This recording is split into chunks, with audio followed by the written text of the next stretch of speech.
సా అనేది అబ్సల్యూట్. అట్లా జీవితంలో కూడా అబ్సల్యూట్స్ ఉన్నాయి. అదే చెప్తున్నా అక్కడికి. అది భాష, అది భాషలో పడకండి. అది రమణ మహర్షి తన భాషను ఉపయోగించి చెప్పింది. అది అనచడం కాదు. ఇది ఈ పేపర్ని దీంట్లో పెట్టు. ఉదాహరణకి నేను చిన్న ఎగ్జాంపుల్ చెప్తా. ఇప్పుడు ఈ పేపర్ మీద మరకలు అంటున్నాయి. ఇది మనసు అన్నమాట. ఈ మరకలు లేకపోతే అదే పేపర్ హృదయం అయిందని. రెండు ఒకటే. ఇప్పుడు నేను భాషలో చెప్తా, మిస్లీడింగ్ చేస్తా చూడండి. దీని మీద ఉన్న మరకలు తీసేయండి. కానీ ఎలా తీసేయాలో చెప్పలే. అది అట్లా కాకుండా మనస్సు, హృదయము, ఆత్మ 3 పర్యాయవాచి. ఇంకా ఇప్పుడు ఆత్మను కూడా జోడిస్తున్నా. దీని వ్యాఖ్య ఏమిటంటే చిందరవందరగా ఉన్న ఆలోచనలు, ప్రపంచకం మరపులు అంటుకున్న ఆలోచనలు అనేది మనసు అయింది. అది నువ్వు మనసుతో ఎప్పుడు ఆలోచిస్తావు? స్వార్థంతో ఆలోచించినప్పుడు మనసు వచ్చింది. నిస్వార్థంగా ఆలోచించిన క్షణం ఉంటుందా? అది హృదయంతో ఆలోచించినట్టు. యూజ్ చేస్తున్న డివైస్ అదే, మనసే. కానీ అక్కడ స్వపర లేదు, విషయం మాత్రమే మిగిలింది. అట్లేం లేదు. మనసు అక్కడ ఎందుకు ఉంది? మీరు కారు ఎక్కడ పార్క్ చేసారు? ఇప్పుడు అక్కడ ఉంది మనస్సు. ఇప్పుడు దానికి టాప్ శబ్దం వచ్చింది అనుకో, నీ మనసు, అది నీ కారు కదా, మనసు అక్కడ ఉంది. ఇప్పుడు ఇవన్నీ భాషల పదాలు. ఆలోచనలు, కలుషితమైన ఆలోచనలు, స్వార్థపూరితమైన ఆలోచనలు ఉంటే మనస్సు. అట్లా నువ్వు ఏం చేసినా మనసుతో ఆలోచించినట్టు. అట్లా కాకుండా స్వార్థం లేకుండా, అందుకే సేవ అన్నారు కదా, అది హృదయమైంది. అంటే నీ నా అనేమి లేదు, ఆకలి అయితే పెడుతున్నావు అంతే. మనసు ఎప్పుడైంది? నా కొడుక్కి పెట్టాలి ఫస్ట్ మనసు. ఆస్తి పంచినప్పుడు మనసు వస్తుంది, నీళ్ళు ఇచ్చినప్పుడు హృదయం వస్తుంది. నెక్స్ట్ మరి ఆత్మ ఎప్పుడయిందంటే ఈ హృదయం నుంచి మనసు అవుతున్నావు, అప్పుడప్పుడు మనసు నుంచి హృదయం అవుతున్నావు, మళ్ళీ మనసు అవుతున్నావు, హృదయం అవుతున్నావు. అంటే కరప్ట్ అవుతున్నావు. అబ్బబ్బొద్దు కొంచెం, అందుకే కొంచెం సేపన్న సేవ చేయాలి, కొంచెం సేపన్న భజన చేయాలి. ఎందుకంటే హృదయంగా మారాలంది. ఈ స్థితి చాలా బాగుంటుంది. ఇది ఒక న్యూట్రల్ స్టేట్. ఇది హృదయం అనేది. హృదయంలో మనం అంతా ఒక్కటే. నీళ్ళు ఎవరిచ్చినా ఒకలా ఇస్తారు, కానీ డబ్బులు నువ్వు నాకు ఒకలాగా ఇస్తావు, ఈమెకు ఒకలాగా ఇస్తావు, నీ కొడుకు ఒకలాగా ఇస్తావు, రకరకాలు ఇస్తావు.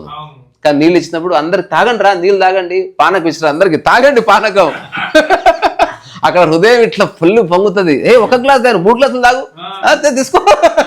అదే డబ్బులు ఇచ్చినప్పుడు లెక్కలు వస్తాయి మొత్తం. అందుకని అది హృదయం, మనస్సు తేలిగడుతుంది. మరి ఆత్మ అంటే మనస్సు నుంచి హృదయమైనవు, హృదయం నుంచి మనసైనవు. అంటే కరప్ట్ అయినవు, కరప్ట్ లేకుండా ఉన్నావు, స్వార్థపూరితంగా, స్వార్థము లేకుండా, వీటి మధ్యన ఆడుతుండ స్ఫురణ కలిగింది. ఇది కలుగుతుంది.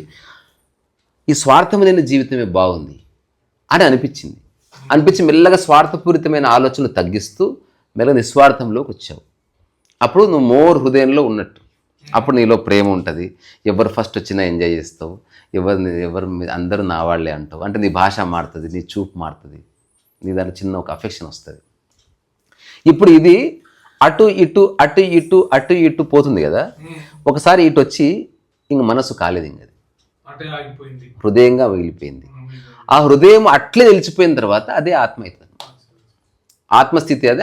అప్పుడు మీరు హృదయంతో పనిచేస్తున్నారు, నేను హృదయంతో పనిచేస్తున్నా. మళ్ళీ మన స్వార్థం ఏమీ లేదు, ఇంకా జీవితంలో స్వార్థము లేదు. అప్పుడు మన ఇద్దరం ఆత్మస్వరూపులుగా తిరుగుతున్నట్టు భూమి మీద. ఇంతే ఇంతే. ఈ చిన్న విషయం అర్థం కాక 50 ఏళ్ళు సంకనా పెట్టుకున్న వాళ్ళు ఉన్నారు. అది భాష.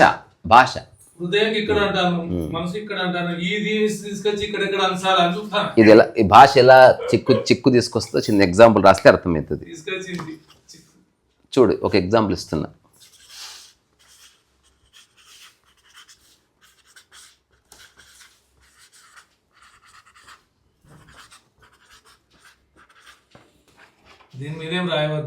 అని రాసిన చూడు. ఇదే చిక్ అనమాట. అట్లా. సో అణచడం అనేది భాష. అది అణిచేవాడేవాడు, అణిచేది ఏమన్నా అది బజ్జినా, పేపర్లు అణిస్తే నూనె బయటికి రావడానికి. ట్రాన్స్ఫార్మ్ అని దాని అర్థం. అణచవద్దు, రూపాంతరం. రమణ మహర్షి విద్యావేత్త కాదు, అంటే ఆయన ఎడ్యుకేషనిస్ట్ కాదు, భాషా పండితుడు కాదు. ఆయన సరళమైన భాషలో అట్లా చెప్పాడు. పక్కన నాలాంటి వాడు ఉంటే బాగుండేది. లేదు, రెండు ఉన్నాయి, అదే చెప్తున్నా. పులిహోర ఉంది, ప్రసాదం ఉంది, రెండు వేరే వేరేనే. సరిగ్గా చూడు. అసలు హృదయం అక్కడ ఉన్నది గుండె. అసలు హృదయం అనేది లేదు. ఆధ్యాత్మిక హృదయం అనేది ఒక భావన మాత్రమే. ఇంకా జెన్ లో ఏం చెప్తారు, the spiritual heart is in the right side అని చెప్తారు. కుడి పక్క ఉంటుంది అది.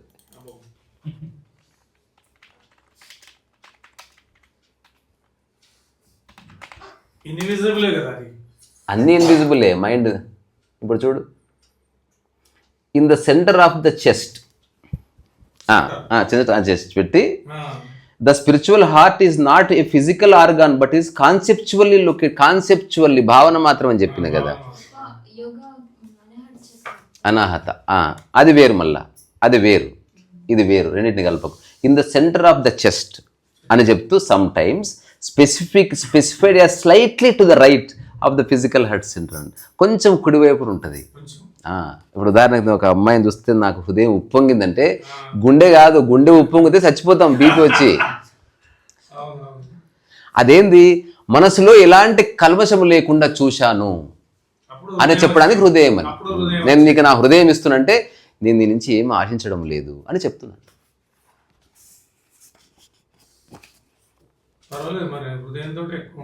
ఇంకా ఇంకేంది, అదే ఫస్ట్ షటిల్ నడుస్తూ ఉంటుంది. అందుకే కుటుంబాన్ని ఎందుకు వదిలేసుకుంటారంటే పూర్తి హృదయంలోకి రావడానికి బంధాన్ని వదిలేసుకుంటారు. అట్లా సన్యాసం వచ్చింది అంటే పూర్తి హృదయంలో ఉండడం. తద్వారా ఉదయం నుంచి రాత్రి వరకు సర్వీసే సర్వీసు. ఇప్పుడు ఎవరు వచ్చినా అన్నం పెడుతున్నావు, ఎంత బాగుంటుంది తెలుసా లైఫ్. ఒక భార్య భర్త కొండి పెడుతుంది, కొడుకు కొండి పెడుతుంది. ఎన్ని గొడవలో ఈ అన్నదానం చేస్తుంటే ఏమైంది, 1 hour అయిందా, అయిపోతుంది. ఎంతమంది కొండి పెట్టినా నీకు హాయిగా ఉంటుంది. ఎందుకంటే నీ అని లేదు, ఆకలిని అడ్రస్ చేస్తున్నావు. హృదయం ఎప్పుడు మూలాన్నే పట్టుకుంటుంది. సూపర్ఫిషియాలిటీస్తో సంబంధం ఉంది అస్సలు. హృదయం పనుల్లో వయసుకు సంబంధం ఉండదు, కులమతాలకు సంబంధం ఉండదు. మనసు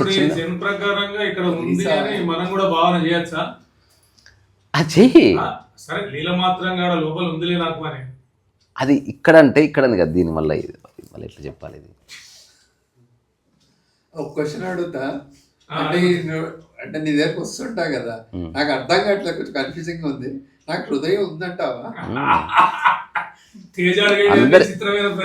అందరికి ఉండేది హృదయమే. మనస్సు పుడుతుంది తర్వాత. పుట్టుకతో నువ్వు హృదయంతోనే పుట్టావు. మనసు అంటే నువ్వు ఒకటి ఈగోలా చెప్తున్నావు. అవును, ఈగోనే. డిస్క్రపెన్సీ, హెచ్చు తగ్గులు, అవన్నీ మనసు యొక్క స్థితులే. శరీరానికి కూడా ఉన్నాయి. ఉదాహరణకి బజ్జీలు తిన్నప్పుడు శరీరం ఒక గుణాన్ని పొందుతుంది, కూరగాయలు తింటే శరీరం సత్వగుణంలోకి వస్తుంది. అట్లా జ్వరం, అదే రజోగుణం అంటే నీకు ఒక రకమైన ఆవేశం ఇట్లాంటిదంతా వస్తుంది. అవన్నీ ఉన్నాయి, ఫిలాసఫీగా ఉన్నాయి, థియరీగా ఉంది, ప్రాక్టికల్ కూడా ఉంది. అట్లా కాకుండా కోర్ చూస్తే జస్ట్ స్వాపర భేదాలు లేకుండా ఎక్కువసేపు ఉండగలిగితే, డబ్బు ఎంత వచ్చినా నీ పెయింటింగ్ సేమ్ వేయగలిగిన రోజు నీకేదో అర్థమైందని అర్థం. అంటే కాకుండా ఎంత ఇస్తున్నాడు వాడిచ్చే బోడి 50 రూపాయలకి జాలు పట్టు అయిపోయింది, మనసు వచ్చేసింది. అంటే కాకుండా డబ్బు ఇచ్చినా చెప్పినా నేను వేసేది ఇంతేరా, డబ్బుతో సంబంధం లేదు. Work is worship. అతను 1,00,000 రూపాయలు ఇచ్చినా, రూపాయి ఇచ్చినా వర్క్ మారదు, అది చేసేది ఇంతే. సిద్ధప్రజ్ఞత. ఇప్పుడు నేను అట్లా చేస్తాను. I don't care about money. అందుకే నాకు చాలా డిస్కషన్ వస్తుంది. పెయింటింగ్ ఎంత, దీనికి 5,000 అంటే అంతే, ఏమవుతుంది, డబ్బే కదా. కాదు, తప్పుగా తీసుకోకు. నాకు నువ్వు చెప్తావు కదా ఇదే స్థితప్రజ్ఞత అని చెప్పేసి, మరి నీ గురించి నువ్వు చెప్పుకుంటున్నావు కదా. నా గురించి స్థితప్రజ్ఞత గురించి చెప్తున్నా. ఇక్కడ నీవెక్కడ ఉన్నావు, స్థితి గురించి చెప్తున్నావు. ఇప్పుడు ఆరోగ్యంగా ఉన్నావు అని ఎవరి గురించి చెప్తున్నావు? నా ఆరోగ్యం కాదు, ఆరోగ్యం గురించి చెప్తున్నావు. ఆరోగ్యం నీకు లేదు, ఆరోగ్యంకి నీవు ఉన్నావు. భాషలు వదిలేద్దాం. పో నా గురించి చెప్పాను అనుకో, ఏమవుతుంది? ఈగో లేకుండా చెప్తున్నా, ఊరికే విషయంగా చెప్తున్నా. ఇది ఎట్లుందంటే ఎయిర్పోర్ట్లో దుబాయ్లో దిగ్గానే ఫామ్ ఇస్తారు, జెండర్ అని రాస్తారు, రాయవా మేలని రాయాలి కదా, అట్లా చెప్తున్నా అంతే. ఇప్పుడు నీ గురించి అని కాదు, నాకు ఎందుకంటే నేను నీకు చాలా విషయం ఏళ్ళు తెలుసా? నా గురించి నేను చేసినా కూడా ఏం నాకు చెప్పుకోను. నేను తప్ప ఎవరు తెలియదు. నేను ఎన్నోసార్లు ఉందాక చెప్పిన మా అమ్మ ఎవరు కూడా నాకు తెలియదు ఇప్పటికీ. నాకు కొన్ని అంశాలు తెలుసు ఆమె గురించి, అందరి గురించి నాకు ఒక 1% కూడా తెలియదు. నా గురించి నాకు పరిపూర్ణంగా తెలుసు. ఫిజికల్ లెవెల్లో, సైకలాజీ లెవెల్లో ఏం జరుగుతుంది ఈ బాడీలో, ఈ మైండ్లో, అసలు అశాంతికి కారణం ఏంది, ప్రేమ ఎట్లా వస్తుంది, ప్రేమ ఉందా లేదా, ఇట్లాంటి రకరకాల విషయాల గురించి నేను దీన్ని టెస్ట్ చేసి చూసుకునేది. నాకు వేరే గురించి ఏం తెలియదు.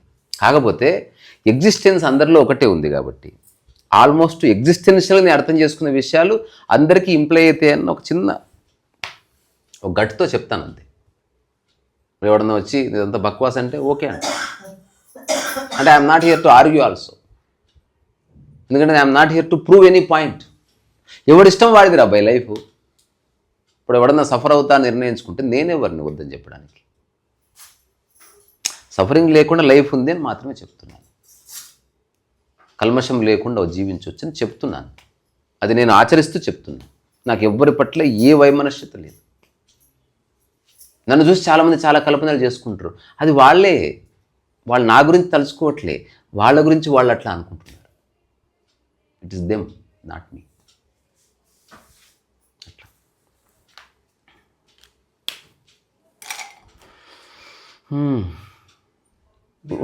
స్ట్రెస్ అవుతుంది.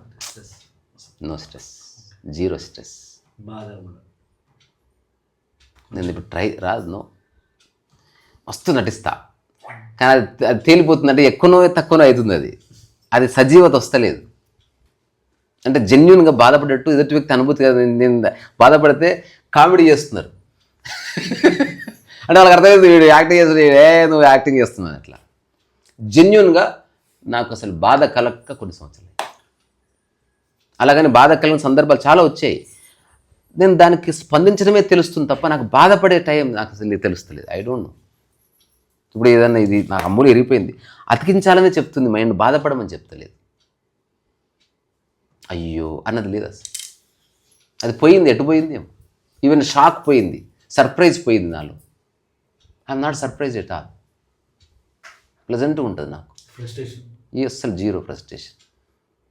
జీవిత లక్ష్యం ఉంటేనే ఫ్రస్ట్రేషన్ వస్తుంది, ఎక్స్పెక్టేషన్ ఉంటే ఫ్రస్ట్రేషన్ ఏం లేదు. ఊరికే నటిస్తా, ఊరికే సందర్భం కోసం ఉత్తగా మాట్లాడతా. ఇగో లైఫ్ టైం ఉంది, మనం ఈ టెక్నాలజికల్ ఏరాలో పుట్టాం, ఏదో పని చేస్తున్నాం, కొన్ని డబ్బులు ఉంటాయి, కొన్ని నాకు పెద్ద పెద్ద క్యాన్వాస్లు వేద్దామని ఉంది.